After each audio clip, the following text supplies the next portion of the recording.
Hello, RBC 12th biology के अध्याय 10 में आज हम शुरू कर रहे हैं अप्रकाशिक अभिक्रिया। इसके खोजकर्ता ब्लैकमैन है, इसको ब्लैकमैन अभिक्रिया भी कहते हैं। इस क्रिया में जो जैव रासायनिक अभिक्रियाएं होती है, इनका अध्ययन सबसे पहले केल्विन और इसके साथियों द्वारा किया गया। अच्छा, इसमें CO2 का उपयोग होता है और कार्बोहाइड्रेट का निर्माण होता है, यानी इस क्रिया में CO2 का स्थिरीकरण होता है। इस कारण इसे कार्बन स्थिरीकरण भी कहते हैं। इस क्रिया में जो कार्बोहाइड्रेट का निर्माण हो रहा है, इसके लिए NADPH2 और ATP की आवश्यकता होती है, और ये NADPH2 और ATP प्रकाशीय अभिक्रिया में बनते हैं। इसका मतलब प्रकाशीय अभिक्रिया में जो NADPH2 और ATP का निर्माण होता है, उसका उपयोग अप्रकाशीय अभिक्रिया में कार्बोहाइड्रेट के निर्माण में किया जाता है। इस कारण ध्यान रखिए, इसका नाम अप्रकाशीय अभिक्रिया है, लेकिन यह भी दिन के समय होती है, प्रकाशीय अभिक्रिया के साथ साथ होती है। यानी ये मत सोचिएगा कि इसे अंधकार अभिक्रिया भी कहते हैं, इसका मतलब ये हुआ कि अंधेरे में होती है, ऐसा नहीं है। ये प्रकाशीय अभिक्रिया के साथ साथ दिन में ही होती है, लेकिन प्रकाशीय अभिक्रिया को प्रकाश की प्रत्यक्ष आवश्यकता होती है, अप्रकाशीय अभिक्रिया को प्रकाश की प्रत्यक्ष आवश्यकता नहीं होती है। इस कारण इसका नाम अप्रकाशीय अभिक्रिया रखा गया। अप्रकाशीय अभिक्रिया अलग अलग पादपों में 3 प्रकार से होती है, जैसे C3 चक्र, कुछ पादपों में C4 चक्र और कुछ पादपों में कैम चक्र।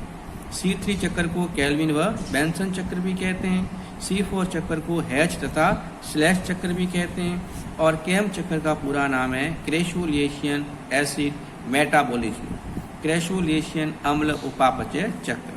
आज हम C3 चक्र का अध्ययन कर रहे हैं, जिसका नाम केल्विन व बेंसन चक्र भी है, क्योंकि इसकी खोज केल्विन व बेंसन ने की थी। इन्होंने क्लोरेला और सैनेडमस नामक एक कोशिकीय हरी शैवालों को C14 समस्थानिक युक्त CO2 दिया। मतलब जो CO2 इन्होंने दिया था, उसमें कार्बन C14 था, और C3 चक्र की सभी जैव रासायनिक अभिक्रियाओं का अध्ययन किया। अच्छा, इसमें CO2 का स्थिरीकरण के बाद बनने वाला प्रथम स्थायी उत्पाद 3 कार्बन का 3-फॉस्फोग्लिसरिक अम्ल PGA होता है। तो इसमें CO2 जुड़ने के बाद बनने वाला पहला उत्पाद 3 कार्बन का होता है, इस कारण इसको C3 चक्र भी कहते हैं। और जिन पादपों में C3 चक्र होता है, उन्हें C3 पादप कहते हैं, और C3 पादप का उदाहरण है अधिकांश द्विबीजपत्री पादप। तो ये जो आप चक्र देख रहे हैं, ये पूरा C3 चक्र है। इसकी शुरुआत RU5B राइबोलोज 5-फॉस्फेट नामक 5 कार्बन के अणु से होती है। इस 5 कार्बन के यौगिक के 6 अणुओं की आवश्यकता होती है। सबसे पहले इसका फॉस्फोपेंटोकाइनेज एंजाइम की उपस्थिति में फॉस्फोरीकरण होता है, मतलब ATP है वो ATP में चेंज होती है, और यहाँ से जो फॉस्फोरिक अम्ल निकलता है वो राइबोलोज 5-फॉस्फेट के साथ जुड़कर इसे राइबोलोज 1,5-डाइफॉस्फेट में कन्वर्ट कर देता है। अब ये राइबोलोज 1,5-डाइफॉस्फेट जो 5 कार्बन का यौगिक है, इसके 6 अणु का कार्बनीकरण होता है, मतलब CO2 के 6 अणु आकर जुड़ते हैं, और ये 3-फॉस्फोग्लिसरिक अम्ल नामक 3 कार्बन के 12 अणुओं में टूट जाता है। यह क्रिया रूबिस्को नामक महत्वपूर्ण एंजाइम की उपस्थिति में होती है। रूबिस्को का पूरा नाम है राइबोलोज 20-फॉस्फेट कार्बोऑक्सीलेज। अब जो 3-फॉस्फोग्लिसरिक अम्ल है, ये आगे जाकर 1,3-डाइफॉस्फोग्लिसरिक अम्ल के 12 अणु में बदल जाता है, और इस दौरान भी फॉस्फोरीकरण होता है, मतलब ATP है वो ADP में कन्वर्ट होती है, और ये क्रिया ट्रायोज फॉस्फोकाइनेज नामक एंजाइम की उपस्थिति में होती है। फिर 1,3-डाइफॉस्फोग्लिसरिक अम्ल है, ये आगे जाकर अब 3-फॉस्फोग्लिसरल्डिहाइड के 12 अणु में बदल जाता है, और इस दौरान ध्यान रखिए NADPH2 है, ये NADP बदल जाता है, और ये क्रिया ट्रायोज फॉस्फोडीहाइड्रोजिनेज एंजाइम की उपस्थिति में होती है, और यहाँ पर फॉस्फोरिक अम्ल निकल जाता है। अब यहाँ से अपनी रासायनिक अभिक्रिया 2 भागों में बट गई। जो PGL है, इस PGL के 2 अणु तो ग्लूकोज बनाने में काम आएंगे, और जो इसके 10 अणु हैं, ये वापस राइबोलोज 5-फॉस्फेट के 6 अणुओं का पुनर्निर्माण करेंगे। तो पहले अपन देखते हैं ये 3PGL से ग्लूकोज कैसे बनता है। तो जो PGL है इसका एक अणु धाप में बदल जाता है। धाप का पूरा नाम डाई हाइड्रोक्सी एसीटोन फॉस्फेट, और ये क्रिया फॉस्फोट्रायोज आइसोमरेज एंजाइम की उपस्थिति में होती है। तो PGL का एक अणु धाप में चेंज हो गया, और जो PGL का दूसरा अणु है वो इस धाप से जुड़ करके एल्डोलेज एंजाइम की उपस्थिति में फ्रक्टोज 1,6 डाइफॉस्फेट नामक 6 कार्बन के एक अणु का निर्माण करेगा। अब ये फ्रक्टोज 1,6 डाइफॉस्फेट है, ये फ्रक्टोज 6 फॉस्फेट में चेंज हो गया, मतलब फॉस्फोरिक अम्ल निकल गया, और ये क्रिया फॉस्फेटेज नामक एंजाइम द्वारा संपन्न होती है। फिर फ्रक्टोज 6 फॉस्फेट है, ये अपने समावयवी ग्लूकोज 6 फॉस्फेट में चेंज हो गया, और यहाँ पर आइसोमरेज एंजाइम काम में आ रहा है।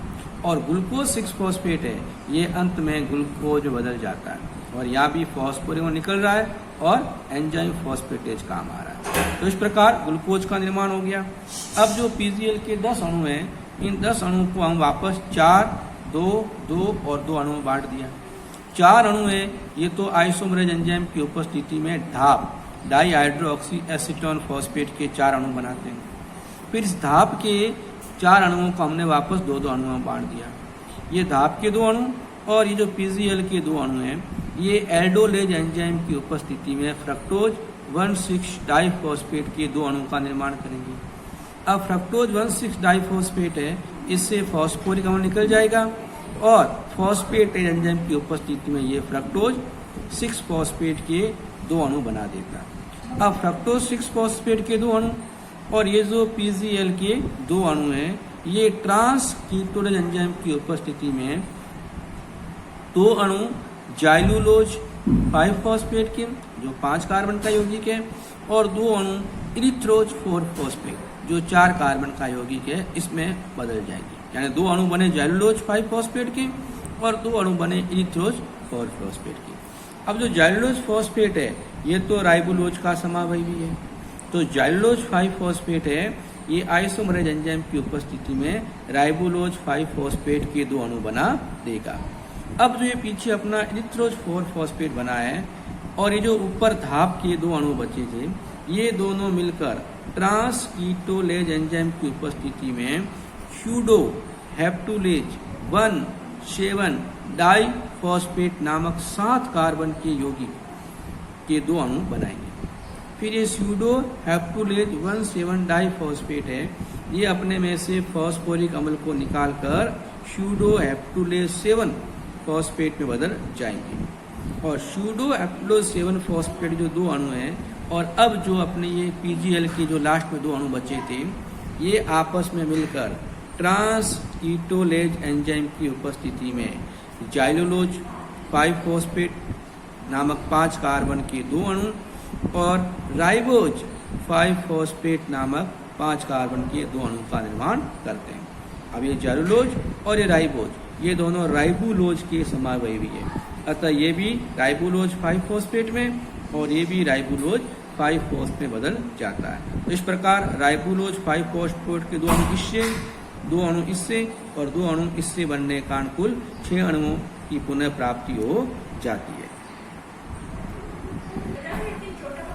अब C3 चक्कर को वापस अपन एक और छोटे डायग्राम द्वारा देखते हैं। वापस वही राइबोलोज 5 मोनोफॉस्फेट के 6 अणु हैं, इसका फॉस्फोरीकरण हो रहा है और राइबोलोज 1,5 बाइफॉस्फेट बन रहे हैं, जिसके 6 अणु बन रहे हैं, और यहाँ पर ATP है वो ATP में चेंज हो रही है।